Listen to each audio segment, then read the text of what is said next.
apa pendapat PKS atas sikap pemerintah dalam menyikapi kondisi aktual, terutama di Palestina saat ini.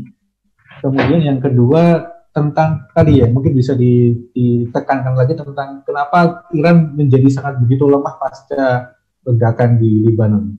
Silakan Pak Dokter. Ya, terima kasih.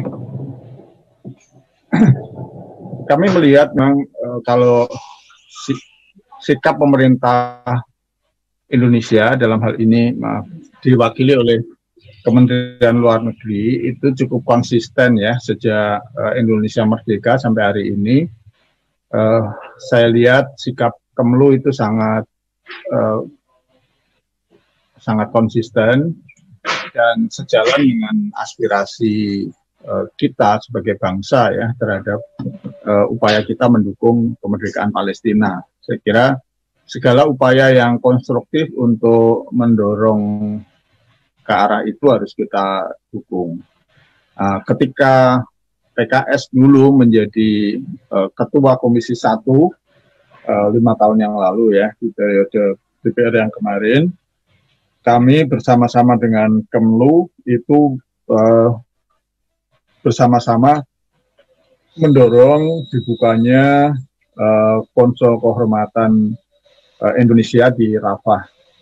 Alhamdulillah walaupun dengan segala hambatan yang sangat luar biasa itu bisa dilaksanakan dengan baik ya. Waktu itu pembukaan sangat heroik karena ketika kita mau masuk ke Rafah itu dihalangi betul oleh Israel dan sebaliknya konsul kehormatan kita yang alternatifnya harus berangkat ke Amman, Yordania juga mendapatkan hambatan yang luar biasa. Tapi alhamdulillah itu akhirnya bisa terlaksana. Memang waktu itu kita punya juga rencana untuk setelah di tepi barat, karena faktanya ya wilayah Palestina itu terbelah menjadi dua, di tepi barat maupun di jalur Gaza. Dan agak sulit, sangat sulit untuk kita menempatkan salah satu wakil saja di tepi barat saja atau di jalur Gaza saja untuk bisa berkontribusi, berkomunikasi dengan masyarakat Palestina di sana. Maka waktu itu juga ada rencana berikutnya itu segera membuka konsul kehormatan juga di wilayah Gaza. Ya, tapi waktu itu situasi berkembang menjadi sangat buruk ya, terjadi penutupan di perbatasan dan terjadi perang. Nah akhirnya rencana itu kita tunda sampai hari ini belum ada kemajuan. Tapi kita berharap mudah-mudahan perjuangan untuk mendorong kemerdekaan Palestina ini terus dilakukan. Sebab Palestina ini bukan hanya persoalan negara Arab, tapi ini adalah persoalan dunia.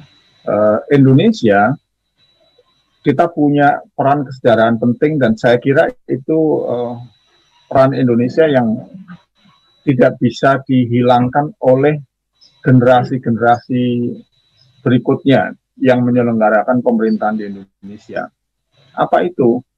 Pertama itu amanah konstitusi ya, bahwa kita mendorong kemerdekaan bagi seluruh bangsa-bangsa di dunia. Yang kedua, Indonesia ini punya sejarah penting di Asia Afrika yang nanti dipuncaki dengan konferensi Asia Afrika, di mana tujuan utama dari konferensi itu adalah memberikan inspirasi dan dorongan dan energi bagi negara-negara yang terjajah di Asia maupun di Afrika untuk merdeka, maupun Amerika Latin sebetulnya. Kita punya peran mendorong kemerdekaan Aljazair, ya, Soekarno memberikan kontribusi yang sangat luar biasa di sana, Tunisia, di negara-negara Afrika yang lain. Ya.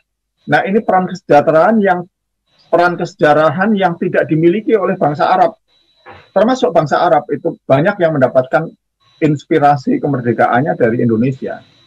Nah, jadi ini peran yang sangat luar biasa yang harus diwarisi oleh pemerintah-pemerintah setelah generasi Soekarno ya. Nah, saya kira sampai hari ini menjadi tugas kesejarahan yang penting. Jadi apakah negara Arab itu mau kompromi dengan Israel, mau meninggalkan Palestina karena kepentingan ekonomi atau karena apa? Kita berharap supaya amanah konstitusi dan sejarah ya, peran kesejarahan kita itu tidak diabaikan. Jadi harus terus dikembangkan dan didorong ya.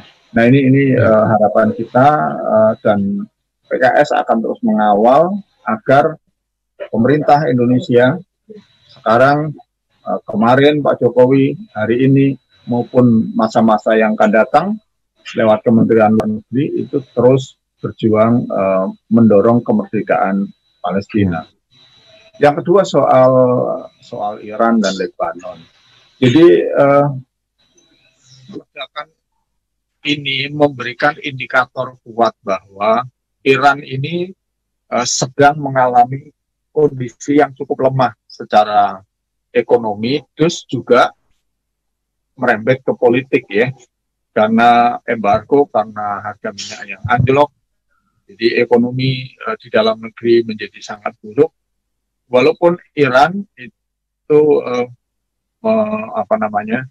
dia berpaling ke Cina, ya, menjalin hubungan yang sangat kuat dengan Cina, tetapi saya kira resource utama ekonomi Iran yaitu minyak itu sedang mengalami hantaman yang luar biasa. Nah itu yang memperlemah peran Iran di Timur Tengah. Jadi jangkarnya Iran bulan 1 Syiahnya dari Yaman sampai Lebanon, Suriah itu mengalami kemunduran. Nah dengan kemunduran ekonomi itu berakibat bahwa pengaruh Iran itu juga lemah.